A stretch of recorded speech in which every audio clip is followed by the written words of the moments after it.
The courtroom was silent, but not the kind of silence that brought peace.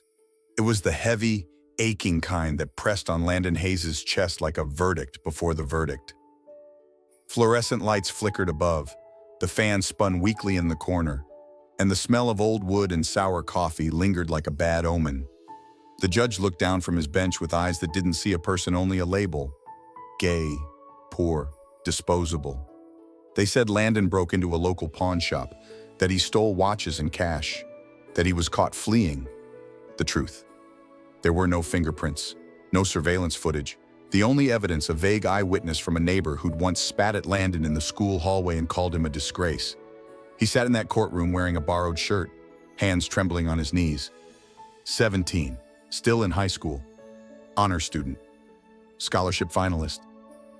But here none of that mattered, because in this town, his kind wasn't meant to rise. And the judge, John R. Wexler, a man praised by conservative circles for keeping traditional values, saw Landon not as a teenager with a future, but as a threat wrapped in difference. "You represent everything that's wrong with this generation," Wexler spat, voice cracking the silence. No discipline, no respect, and no shame. Landon didn't speak.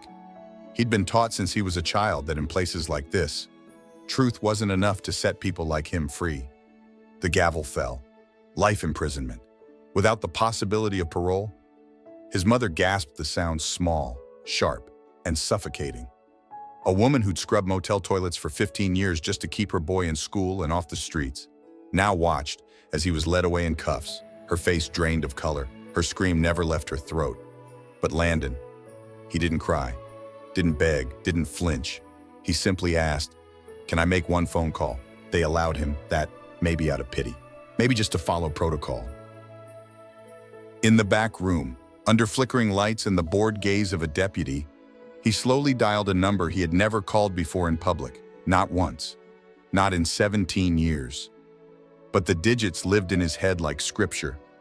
The line clicked, and then a voice, measured, deep, powerful. "This is Elijah Rhodes," Landon whispered. "They sentenced me. Dad." A pause. "Then I'm on my way." No one in that town knew Landon had a father.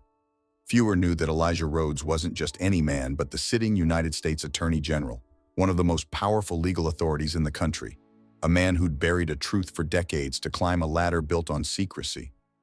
But now, that ladder would be set on fire, and the system that condemned Landon, the very one Elijah once served, was about to tremble. As Landon sat alone in the holding cell that night, the shadows around him thickened. But in his chest, something quietly shifted. Not hope, not yet, but something just as dangerous in a broken place like this, the stirring sense that someone was finally coming for him, not to save him, but to stand beside him, because the world had judged him for being gay, for being poor, for daring to exist. But they had no idea who had just picked up the phone. Subscribe to Heart Story for more real, raw, and powerful stories that challenge silence and spark change. Because sometimes, one voice even whispered can shake the world. And if this part made your heart clench, stay with us. What comes next will change everything you thought you knew about justice, love, and the price of living truthfully. The sun had barely touched the skyline of Washington when Elijah Rhodes stood by his office window, unmoving. The nation's seal behind him gleamed faintly, but his thoughts weren't on policies or pending trials. His mind replayed the voice from the night before, calm, resigned, and far too old for a 17-year-old boy. "They sentenced me, Dad." He hadn't seen Landon in years. Their connection was quiet, private, built on handwritten letters and brief emails without signatures. The world knew Elijah as the United States Attorney General, a man of law, control, and unshakable resolve. But to one boy in a southern town, he was just a ghost of a father who left to climb a system he helped protect. Now that system had turned on his son. Within hours, a convoy of government SUVs departed from D.C., moving with the weight and speed of emergency. Helicopters tracked their route. Local media caught wind of something big, but no one expected where they were headed, a nameless courthouse in a forgotten corner of the South. When the black cars pulled up, everything changed. The parking lot froze. Lawyers dropped their coffee cups. Security scrambled. Judge John R. Wexler stood behind his bench again. But this time, his palms were damp. Elijah didn't enter like a man on a rescue mission. He walked like justice itself, slow, grounded, eyes sharp as if he'd already read every file and smelled every lie. The courtroom, once smug with silent prejudice, now vibrated with confusion and fear. He approached the bench, placed a document folder on the desk, and with the calmness of a man used to dismantling empires, he said only one sentence: "Open the case file of Landon Hayes. He's my son." There was no gasp, no outburst. Just a collective stillness, the kind that comes before something ancient begins to crack. Judge Wexler blinked. "Sir, I wasn't made aware you weren't meant to be," Elijah replied. "But now you are, and now, everything changes." The request wasn't a request. It was a command wrapped in federal authority. By noon, the Department of Justice issued a formal review of the trial. By evening, the town was under investigation for procedural violations, disproportionate sentencing, and undisclosed conflicts of interest. Files were pulled, transcripts reviewed. The quiet corruption of a town that preyed on its vulnerable, the poor, the queer, the different was finally exposed to daylight. Reporters swarmed the building. Cameras flashed. But Elijah didn't speak to them. His fight wasn't for headlines. Back in the courthouse, Landon was brought into a private holding area. He saw Elijah standing behind a glass partition, hands clasped. Their eyes met for the first time in 5 years. No words passed, no gestures. Just the look of a man who'd built an empire on law, now staring into the eyes of the boy who would undo it all. This wasn't a reunion, it was a reckoning. Elijah knew this wasn't just about one wrongful conviction. Landon was one of many, the symptom of a deeper disease he himself had ignored for too long while playing by the system's rules. That day, as the first subpoenas went out and panic bloomed behind the courthouse walls, Elijah understood something even heavier than power. He had helped build a machine that now crushed his own child, and the only way to fix it was to tear it down. Injustice doesn't always wear a mask. Sometimes it looks like routine, like protocol, like the kind of silence that spreads between old men in black robes. But when a father sees his son lost inside a cage that was never meant for justice, silence is no longer an option, and neither is the system. The first cracks came not from shouts, but from paper. By the end of that week, over a dozen court records from the same jurisdiction were flagged for review. A quiet algorithm inside the Department of Justice's internal auditing system, one Elijah Rhodes had pushed into existence years ago, began pulling data, names, patterns, sentences, one by one. The same threads surfaced: minority defendants, vague evidence, unusually harsh rulings. But this time, it wasn't just data. It was Landon. The investigation opened floodgates no one had prepared for. Inside a storage room beneath the courthouse, boxes of sealed files were unearthed transcripts of trials where public defenders never showed up, cases where witnesses changed stories mid-hearing, names of judges who quietly owned stock in the very private prison corporations their rulings fed. And there it was, in bold print: John R. Wexler, silent partner in Haven Oaks Corrections, a privately owned prison with a long record of rehabilitation incentives tied to inmate quotas. Landon had never stood a chance. But the court of public opinion was now on fire. As national media uncovered the extent of systemic abuse, Elijah Rhodes was forced to step into a storm he could no longer control. Not just as Attorney General, but as a father. Rumors swirled. Some said Landon was a political ploy. Others questioned Elijah's objectivity. The pressure mounted, and then Elijah did something no one in his position had ever dared. He sat in front of the press, no script, no podium, and told the truth. He spoke not of policies, but of people. Not of crime, but of character. He told the story of a woman he once loved during his final year at Yale, a brilliant woman named Marie Hayes. They had dreams, ambition, and a secret that would never survive Washington. When she became pregnant, Elijah made a choice that haunted every step of his career: to walk away. Not because he didn't love her, but because he was afraid of exposure, of judgment, of being outed as a bisexual man in a system that crucified difference. He tried to protect his career by erasing his truth, but now his son was in a cell because of the very silence he once chose. He ended the press conference by saying, "You may question my politics, and you have every right to, But my son's right to justice is not political. It's human, and I will no longer live in a system that punishes truth to protect power." With those words, Elijah Rhodes resigned, not out of shame but out of resolve. And the system trembled again. That night, Landon read the headlines from his cell, hands trembling not with fear but something else. His father had just traded everything: his title, his ambition, his armor for a truth too long buried. For him. The next morning, a handwritten statement appeared at the gates of a federal courthouse in Atlanta, signed by Elijah. "I stepped down today not because I failed the law, but because I finally chose to honor it by standing beside those it has long abandoned." Systems don't collapse from noise alone. They begin to fall when people inside them finally choose truth over legacy. Elijah's confession was more than personal.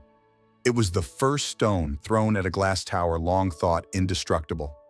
And for every father who stayed silent, and every child judged before they could speak, this was the moment the silence cracked.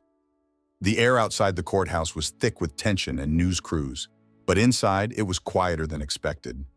Not because the moment lacked weight, but because everyone present knew history didn't always scream. Sometimes it simply stood. Landon Hayes stood still, in front of rows of reporters, lawyers, and strangers who once looked through him. No cuffs on his wrists, no bars between him and the world. Just sunlight touching his face for the first time in weeks as a free young man. The ruling came swiftly after Elijah's resignation and the federal audit's findings: wrongful conviction, sentence vacated, record expunged. But Landon wasn't the only one walking out that day. Dozens of names had surfaced during the investigation. One by one, the forgotten were being called home. Elijah stood behind the cameras, no longer in a tailored suit of state power, but in a simple dark coat. His eyes never left his son. When Landon turned to speak, his voice didn't shake, it didn't rise. It carried the kind of tone born not from anger, but from the clarity pain sometimes gives. He didn't talk about vengeance. He talked about change. He spoke of the boys in detention centers who never had a lawyer show up, of the queer teens locked up for disorderly conduct just for walking home, of public defenders with caseloads triple what was legal, of judges who saw difference as danger. But he also spoke of something else, of a father who'd spent decades hiding behind the law, only to finally step into its light, not to save his son, but to stand beside him. What followed wasn't a headline. It was a movement. Landon and Elijah didn't return to silence. Instead, they began speaking not in courtrooms, but in schools, community halls, LGBTQ+ centers, and even youth prisons. Together, they built a campaign focused on restorative justice, transparency in sentencing, and access to legal representation for all marginalized youth. Not everyone welcomed them. Some said Elijah was too late, that Landon was just a symbol, that the wounds ran deeper than speeches. But they kept going, because for every auditorium that turned cold, there was another where a teen looked up, eyes wet, and whispered, "I thought I was the only one." For Landon, justice was never about headlines or revenge. It was about pulling others from the dark the way someone once did for him. And for Elijah, redemption wasn't found in resignation or apology. It lived in the long work that came after, in choosing each day to be present, visible, accountable. They didn't always walk in step, but they walked together. The law can imprison a body, but silence locks away whole generations. What Elijah and Landon rebuilt wasn't just a relationship or a campaign. It was a path, one lit not by power or prestige, but by the choice to speak, especially when your voice shakes, especially when it costs you something. Because change doesn't begin in courtrooms. It begins in hearts brave enough to be broken open. Months passed. Protests quieted. Headlines moved on. But Elijah Rhodes and Landon Hayes kept going one city at a time. The press stopped chasing them, but they didn't stop showing up.